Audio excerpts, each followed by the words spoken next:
حاڵەتەکانی خۆکوشتن لە هەرێمی کوردستان ڕووی لە زیادبوون کردووە. بە جۆرێک تەنها لە ماوەی 5 مانگی ڕابردوودا 38 حاڵەتی خۆکوشتن لە هەرێمی کوردستان تۆمارکراوە کە ئەوەش بەراورد بە ساڵی ڕابردوو نزیکەی 50% زیادی کردووە، چونکە ساڵی ڕابردوو لە ماوەی 5 مانگی یەکەمی ساڵ تەنها 17 حاڵەتی خۆکوشتن تۆمارکرابوو. بەڕێبەری بەرەنگاربوونەوەی تونند و تیژی دژ بە ژنانیش ئاشکرای دەکات حاڵەتەکانی خۆکوشتن زیاتر لە نێو پیاوەندایە.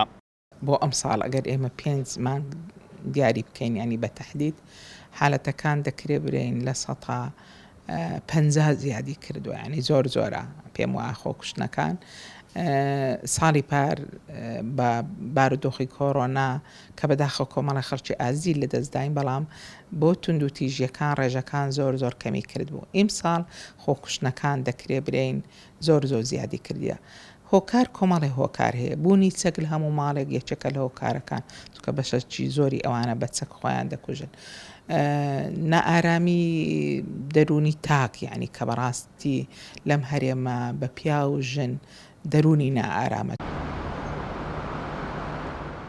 سەبارەت بە بەرزبوونەوەی حاڵەتەکانی خۆکوشتن لە هەرێمی کوردستان، توێژەرێکی کۆمەڵایەتی ئاماژە بۆ دەکات لە پاڵ هەموو هۆکارەکانی دیکە دۆخی هەرێمی کوردستان هۆکاری سەرەکی بەرزبوونەوەی حاڵەتەکانی خۆکوشتنە و پێویستە چارەسەرێکی بەپەلەی بۆ بدۆزرێتەوە.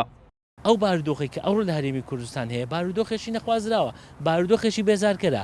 ئەو بێزاریە خەڵکانێک کە با بڵێن ئاواتی ئەوە دەخوازن ژیانێکی خۆشانە بێ، ئاواتی ئەوە دەخوازن دە ژینگەیەکی خۆش بژین. کاتێک ئەو ژینگەیە نییە، پێچەوانەیە ئەو ژینگەیە دێتە پێشەوە، هەڵبەت کەسانێک ئەوانی کە بێ ئارامن، ئەوانی کە بێ باوەڕن زیاتر پەنا دەبن بۆ خۆکوشتن.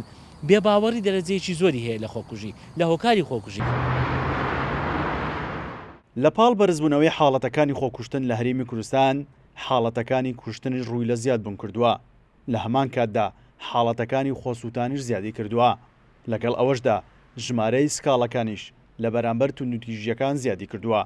بە شێوەیەک لە 5 مانگی یەکەمی ساڵی ڕابردوو 3037 سکاڵا تۆمارکرابوو، بەڵام تەنها لە 5 مانگی ئەم ساڵدا 5268 سکاڵا تۆمارکراوە.